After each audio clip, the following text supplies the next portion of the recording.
तो घूम करके भाजपा की तरफ नहीं जाऊंगा, मैं उसके टिकट पर चुनाव नहीं लड़ूंगा। तो हमारे लिए विधायक की कोई इतनी बड़ी चीज़ नहीं है और ना ही विधायक का अब इतना महत्व रह गया है। त्यागपत्र देने का जो प्रमुख कारण है वो है यूजीसी के नए नियम। जो सरकार ने यूजीसी के नए नियम लागू किए हैं, इससे मैं काफ़ी आहत। दोस्तों, मैं इस वीडियो की शुरुआत कर रहा हूं, लेकिन उससे पहले आपको एक बात याद दिलाना जरूरी है। साल 2014 से अब तक देश में एक राजनीति लगातार चलती रही है, हिंदू बनाम मुसलमान। किसी ने ये नहीं सोचा था कि जो लोग राम राज्य की परिकल्पना लेकर आए थे, उन्हीं के शासनकाल में साधु संत आपस में बट जाएंगे और हिंदू समाज खुद दो धड़ों में खड़ा हो जाएगा। आप खुद सोचिए, शुरुआत कहां से हुई थी और देश को लाकर कहां खड़ा कर दिया गया है। मैं फिर यह कह रहा हूं, जब किसी व्यवस्था की हद पूरी हो जाती है तो उसका घड़ा ऐसे ही फूटता है। अब अंदाजा लगाइए, आज जो पहली खबर मैं आपको दिखाने जा रहा हूं वो सिर्फ विरोध नहीं, वो अंदर की दरार है। भारतीय जनता पार्टी में अब सिर्फ सवाल नहीं उठ रहे हैं, धड़ाधड़ इस्तीफे गिर रहे हैं। जिस तरह से शंकराचार्य के साथ व्यवहार किया गया, उसने पूरे हिंदू समाज को झकझोर दिया है। और आज मैं आपको ये भी दिखाऊंगा कि इस शंकराचार्य प्रकरण में एक एक करके नई पोल कैसे खुल रही है।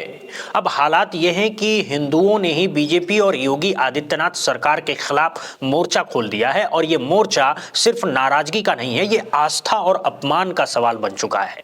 हैरानी की बात यह है कि कुछ ऐसे कथावाचक और स्वयंभू साधु सामने आ गए हैं जिनका शंकराचार्य की परंपरा से दूर दूर तक कोई लेना देना नहीं है दोस्तों, लेकिन वही लोग आज शंकराचार्य पर देशद्रोह का मुकदमा चलाने की मांग कर रहे हैं।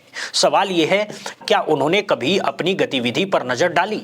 अब जरा ये भी देखिए, जिस गोरख पीठ के महंत हैं योगी आदित्यनाथ, उन्हीं योगी आदित्यनाथ ने कुछ समय पहले मुक्तेश्वरानंद सरस्वती को शंकराचार्य कहकर संबोधित किया था, लेकिन आज वही योगी सरकार कह रही है कि हम उन्हें शंकराचार्य नहीं मानते। तो फिर झूठ कौन बोल रहा है? पीठ झूठी है या सरकार झूठी है? यह सवाल इसलिए भी बड़ा है क्योंकि पिछले कुंभ मेले की सरकारी बुकलेट में भी मुक्तेश्वरानंद सरस्वती को शंकराचार्य ही लिखा गया था। तो ये दोहरा चेहरा क्यों, ये दोगलापन क्यों? और ये दोगलापन आज बीजेपी के गले की हड्डी बन चुका है। तमाशा ये भी देखिए, कुछ लोग सरकार के और करीब आने के लिए शंकराचार्य को गाली देकर अपनी दिहाड़ी बना रहे हैं और कुछ लोग आज भी हिंदू मुसलमान करके नफरत का बाजार चला रहे हैं। कौन कहता है कि उत्तर प्रदेश या देश में रोजगार नहीं है? डॉक्टर के लिए नहीं है, इंजीनियर के लिए नहीं है, वैज्ञानिकों के लिए नहीं है, लेकिन जहर और नफरत फैलाने वालों के लिए यहां भरपूर सम्मान और रोजगार है। मगर ये चीज की कीमत चुकानी पड़ती है और अब उसकी भरपाई शुरू हो चुकी है। तो घूम करके भाजपा की तरफ नहीं जाऊंगा, मैं उसके टिकट पर चुनाव नहीं लड़ूंगा। तो हमारे लिए विधायक की कोई इतनी बड़ी चीज़ नहीं है और ना ही विधायक का अब इतना महत्व रह गया है कि उसके लिए मैं बहुत लालायित। बुनियाद हिला देंगे भाजपा की।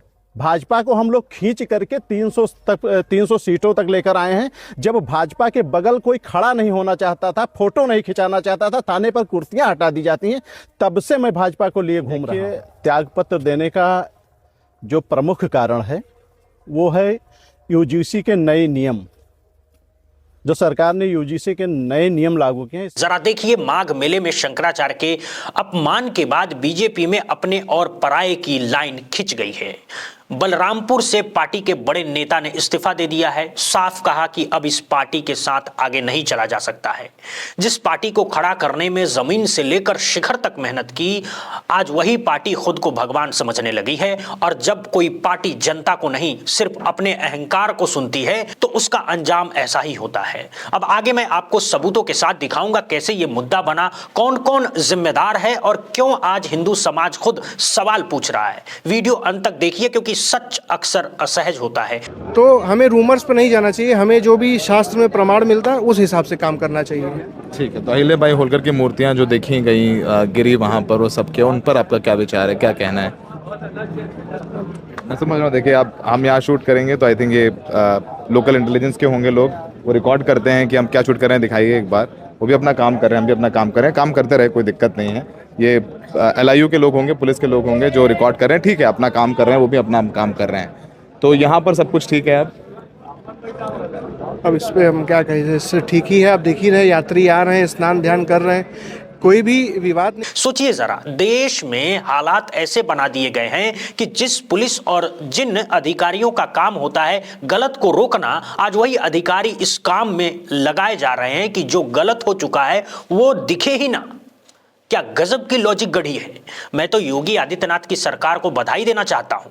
ये होती है तरक्की। आप समझिए पुलिस अधिकारियों का इस्तेमाल कैसे किया जाता है, ये अब हमें सिखाया जा रहा है। अब तक हम समझते थे कि इंटेलिजेंस यूनिट का काम होता है कान और आंखें चौकन्नी रखना, मुखबिरों को एक्टिव रखना ताकि कोई अराजकता, दंगा, विवाद या उपद्रव ना हो। लेकिन यहां तो कहानी कुछ और ही है। यहां पुलिस का इस्तेमाल सरकार की साख बचाने के लिए किया जा रहा है। जाइए पत्रकारों के वीडियो बनाइए, देखिए कौन क्या पूछ रहा है, कौन क्या नहीं पूछ रहा है, और फिर उसी हिसाब से एफआईआर भी दर्ज करवाइए। बहुत बढ़िया है। पता ही नहीं था कि पुलिस और इंटेलिजेंस यूनिट ये काम कर सकती है।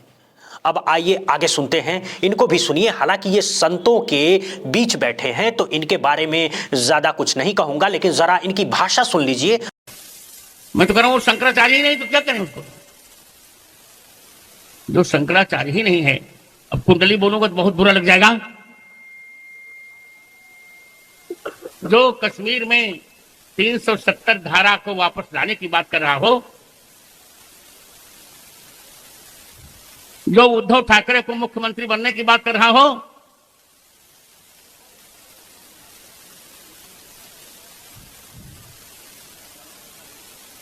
और जो बाला साहब ठाकरे को जनाब कह रहा हो, वो कोई शंकराचार्य है क्या? मैं तो पहले से कह रहा था।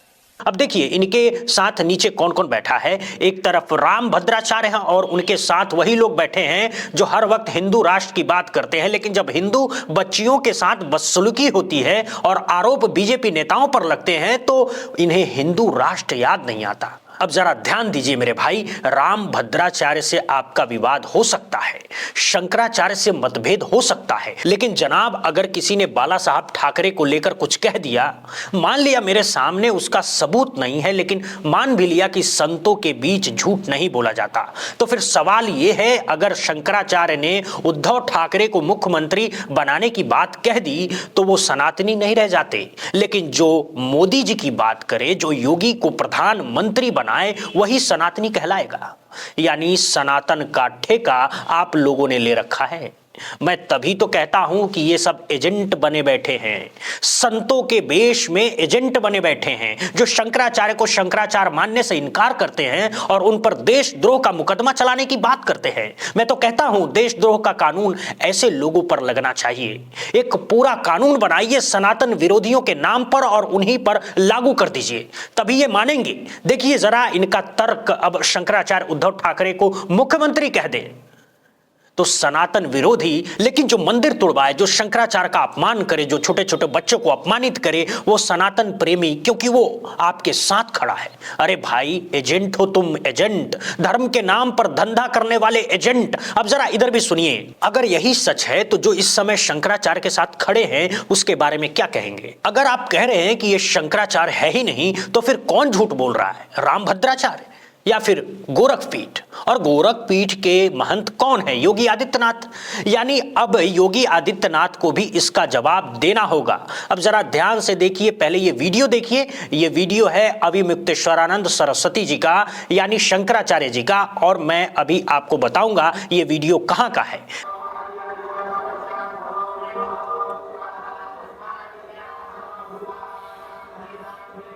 देखिए स्क्रीन पर क्या लिखा है, श्री गोरखनाथ मंदिर, तारीख 2 अप्रैल 2024, यानी करीब 2 साल पुराना वीडियो।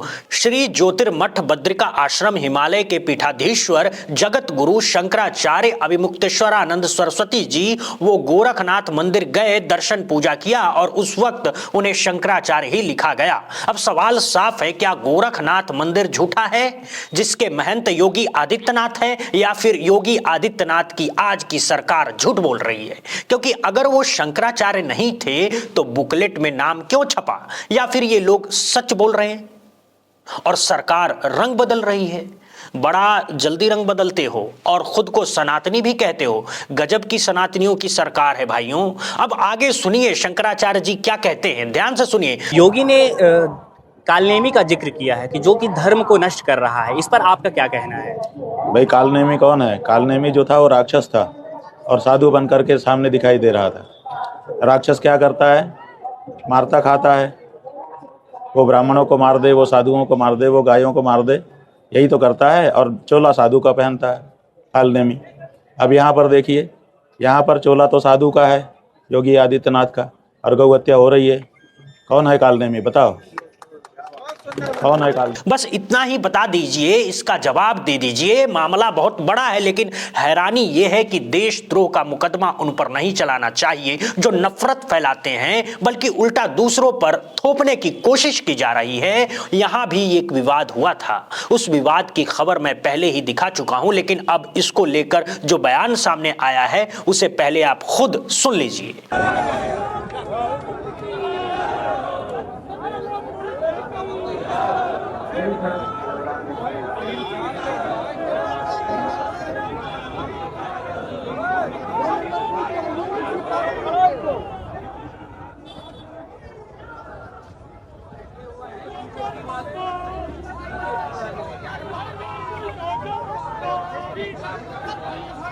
दावा क्या किया जा रहा है? यह कहा जा रहा है कि जैसा कि पहले ही बताया गया था, प्रशासन या सरकार की ओर से असामाजिक तत्वों को भेजकर जानबूझकर माहौल खराब करने की कोशिश की गई। उसी क्रम में एक और घटना सामने आई, जहां कुछ लोग भगवा झंडा हाथ में लेकर बुलडोजर बाबा के नारे लगाते हुए पहुंचे और झगड़ा शुरू करने लगे। लेकिन महाराज श्री के समर्थन में लोगों की संख्या ज्यादा होने की वजह से वे लोग वहां से भाग खड़े हुए। और सच कहूं तो यह काम करना इनके लिए कोई बड़ी बात नहीं है। मैं मान सकता हूं, क्योंकि इस तरह की गतिविधियों में इन्हें अच्छी खासी महारत हासिल है। सोचिए जरा, कहां से कहां तक ले जाया गया बात को। कभी कहते थे अब्दुल और रहमान की चूड़ियां कसेंगे, और अब सनातनियों को ही आपस में भिड़ा दिया गया। क्या गजब का लॉजिक है। मान गए भाई, तो क्या यही है वो नीति? कटेंगे तो बटेंगे, या बटेंगे तो कटेंगे। कहना क्या चाहते थे? एकजुट करना था समाज को या तोड़ना था?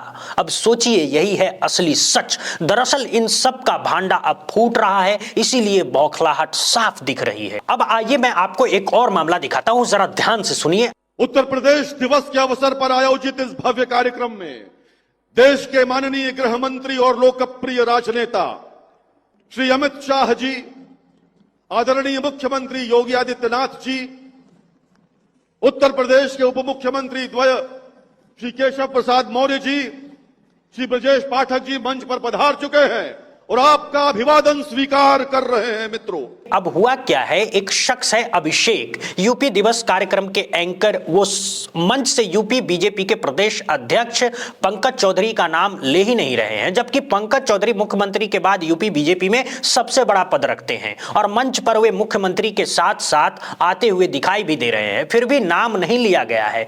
वो हो सकता है एंकर का चयन किसी खास वजह से किया गया हो। अब जरा इनको भी सुनिए, इन्होंने तो इतिहास ही रच दिया है। 5 सेकंड खातिर पुलिस प्रशासन और हेमंत सोरेन, हेमंत सोरेन का पहले नाम लेबो मैं, हेमंत सोरेन के हमें हेमंत सोरेन अलग कर दे, अलग।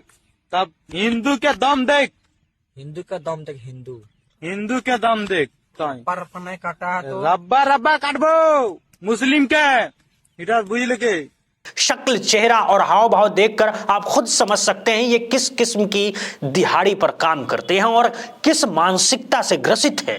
और सच कहूं तो सरकार को यही लोग चाहिए, क्योंकि अगर ये लोग पढ़े लिखे होते, कुछ बनने की कोशिश करते, सरकार से सवाल पूछते, तो परेशानी खड़ी हो जाती। फिर LIU को लगाना पड़ता, पुलिस को दौड़ाना पड़ता कि कहीं कोई सच एक्सपोज तो नहीं हो रहा। इसीलिए सवाल पूछने वाले नहीं, नारे लगाने वाले चाहिए। यही वो पूरा खेल है। LIU में वही लोग आते हैं जो कुछ हद तक पढ़े लिखे होते हैं, लेकिन अब पढ़े लिखों की तादाद वैसे भी बची कहां है। हालात ही ऐसे बना दिए गए हैं, पढ़ो लिखो मत, रील बनाओ, मोबाइल देखो, दिन रात स्क्रॉल करो, क्योंकि अगर पढ़ लिख गए तो सवाल पूछोगे और सवाल पूछे तो साहबों को परेशानी हो जाएगी। इसीलिए सिस्टम ऐसा बना दिया गया है कि सोचने वाला पैदा ही ना हो। अब आप बताइए, ऐसे लोग कैसे तैयार होंगे जो सवाल करें? अब आइए जरा आगे। दूर दूर तक जाने चाहिए भारत के हर कोने में। याद रखो, अगर हमारी बहन बेटी पे गंदी नजर रखे, अगर हमारे धर्म के देवताओं को करोगे, मंदिर तोड़ने की बात करोगे, तो सालों साल घर से हाथ करके जमीन में। ये जो लोग विराट हिंदू सम्मेलन में पहुंचे हैं, ये कौन हैं? पहले तो ये वही लोग हैं जो पश्चिमी उत्तर प्रदेश में उपद्रव और उत्पात मचाने के लिए पहचाने जाते रहे हैं। इनमें से कई लोग खुद टिकटॉक पर वीडियो बनाते थे। लटके झटके ठुमके ड्रामा जैसे ही टिकटॉक बंद हुआ तुरंत इन्हें याद आया कि अब ये हिंदू हैं। फिर सोचा कि तो दिहाड़ी कमानी पड़ेगी। अगर पढ़ लिख लेते तो शायद बात अलग होती, लेकिन जैसा मैंने कहा, जो पढ़े लिखे नहीं होते हैं उनके साथ यही होता है। और इन्हें भी अच्छे से पता है कि इन पर FIR होने वाली नहीं है, क्योंकि सिस्टम इनके साथ खड़ा है। और जरा यहां भी देखिए, तो दूसरे हाथ में शस्त्र है। हर एक सनातनी को आवश्यकता है कि अपना शस्त्र अपने साथ लेकर चले।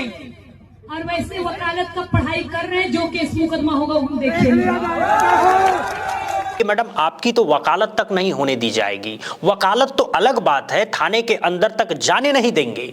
हमने बहुत देखे हैं ऐसे मामले। बीजेपी के प्रवक्ता खुद थाने पहुंच जाते हैं लंपटों को छुड़ाने। इसीलिए ज्यादा टेंशन मत लीजिए, आपको भी पता है कि कुछ नहीं होने वाला है। अब असली बात सुनिए। ये लोग बांग्लादेश में हिंदुओं पर अत्याचार के नाम पर भारत के मुसलमानों को कोसते हैं, तो मैं कहता हूं इनको ही बांग्लादेश भेज दो, डिपोर्ट करो। एक बार जाकर देख ले कि हकीकत क्या होती है, क्योंकि बीजेपी के नेताओं के मुताबिक तो बांग्लादेश में घुसपैठ ही घुसपैठ है। तो इनको भेज दो, एक बार घुसपैठ कराओ, वहां जाकर इनकी हिम्मत देख लेना, वहां जाकर इनकी आवाज भी नहीं निकलेगी।